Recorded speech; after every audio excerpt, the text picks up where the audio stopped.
I'm very, very thankful, but I'm also very sorry to repeat something I've said many times, how embarrassed I am. And don't take me wrong, it's an honor, a great honor, and it's of course a great pleasure to be here tonight. But still, I can't make peace with the fact that what should have been the norm is an exception. And I have to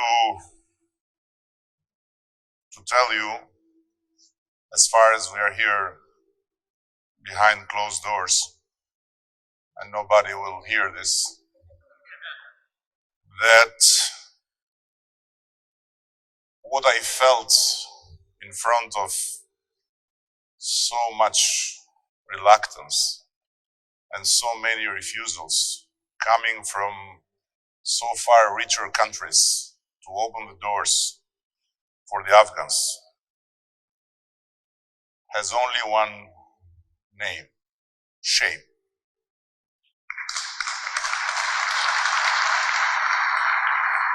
And so many people ask me why Albania would do this, why I would take this decision. And maybe there are people also in this room that wonder why, how comes that one of the poorest countries in Europe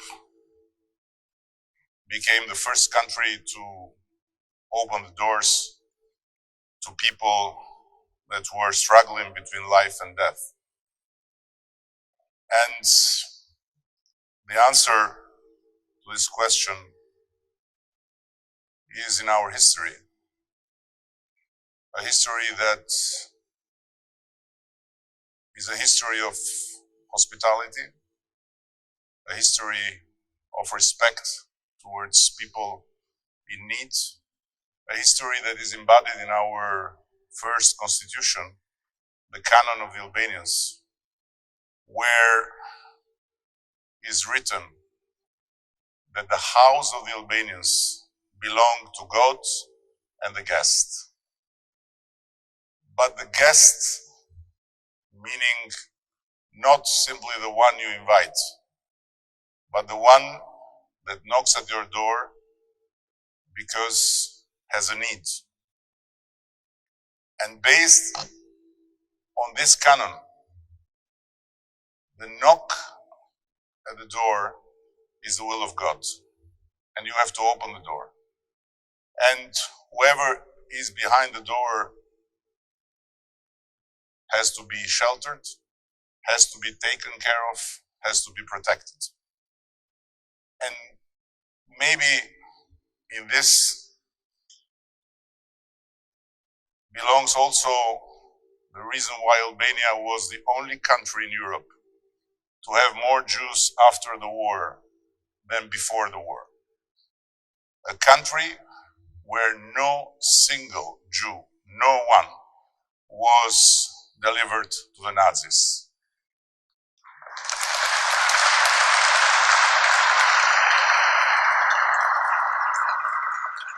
And in such tragic times when Jews were leaving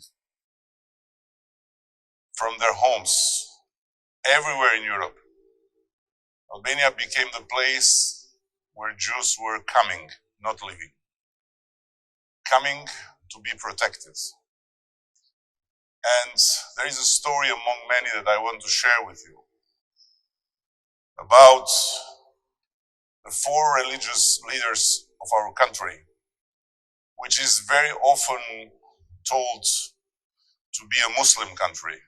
But no, we are a country where Muslims and Christians live together in full respect of each other. And the four leaders that were invited in Berlin by the guy who was on the head of the final solution operation were representing the four communities, religious communities of Albania: the Catholic Christians, the Orthodox Christians, the Sunni Muslims, and the Bektashi Albanian Muslims. And they were asked to sign an agreement with the Third Reich with 2 points: to allow the Nazi regime to have access on the Albanian gold, which was at that time in the Bank of Rome, and to cooperate with the Nazi regime in catching the Jews.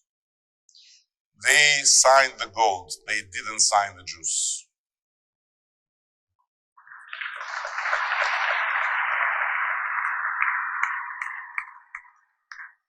And so it went on, the story, to continue with us being refugees, leaving our country, escaping not a fundamentalist religious regime like the Taliban's, but an atheist regime which dared to put in our constitution that the Republic of Albania is an atheist republic, where religions were completely banned, where life was a hell, and the country was North Korea of Europe at that time. So we left the country to find refuge elsewhere 30 years ago. And when the Afghans had to leave the country to find refuge and escape death, how could we possibly say no? How could we possibly not open the door? And how could we possibly ask about the color of their skin, the religion they believe in, or how far or near they were from Albania? No, we couldn't. We simply said yes. As far as we have a home, our home is also the home of whomever is in need, and we are there. We'll always be there, not by words, but by deeds.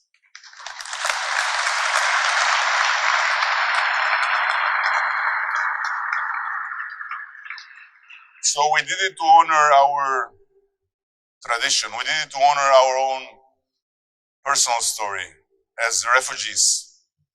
But we did also it to honor our children and the children of our children. Because at the end, the most valuable treasury we have and we owe to our children is our memory. And I very much hope that Albania one day will be a rich country, but I'll always pray that we will not rank among richer countries that have lost their memory. We should keep our memory.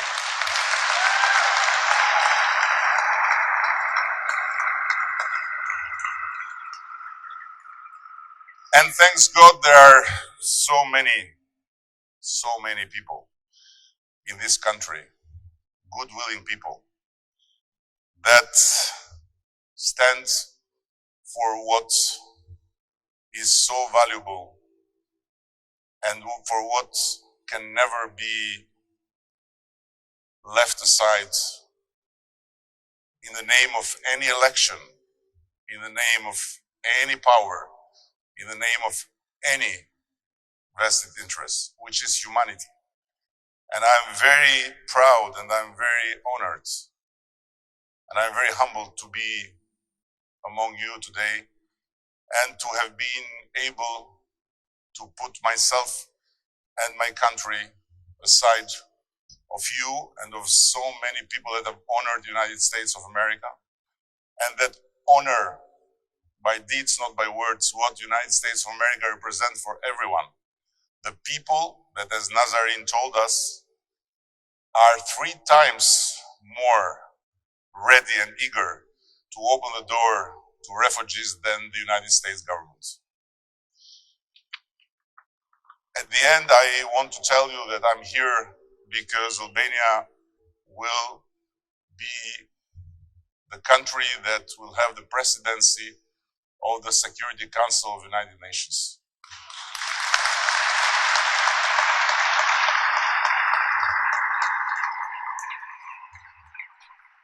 It's for the first time in our history that we are sitting in that council, and we would be very proud and very grateful if 𝐀𝐮𝐵, together with welcome US, will answer positively to our invitation that on the 6th of June they come to the Security Council and they brief the Security Council and the world about the kids of Ukraine and the kids of all these people, these families all over the world that are suffering so much by leaving their home, by being displaced. Sherry said they are 100 million. They are too many. What we did saved few thousands. But I want to conclude by honoring a great Albanian, Mother Teresa of Calcutta, Saint Teresa of Albania,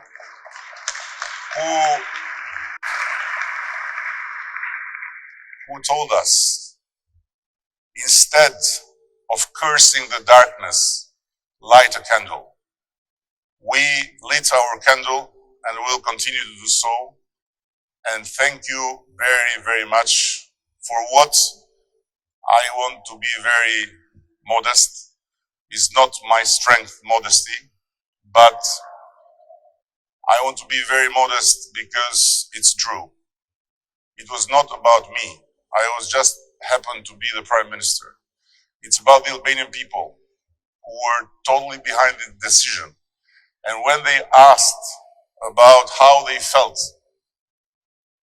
about this decision, they were much more than the majority that supports the government to say, oh yes, we have been there, we know how it feels like, and we are honored to open the door to them who today are the Albanians of 30 years ago. Thank you.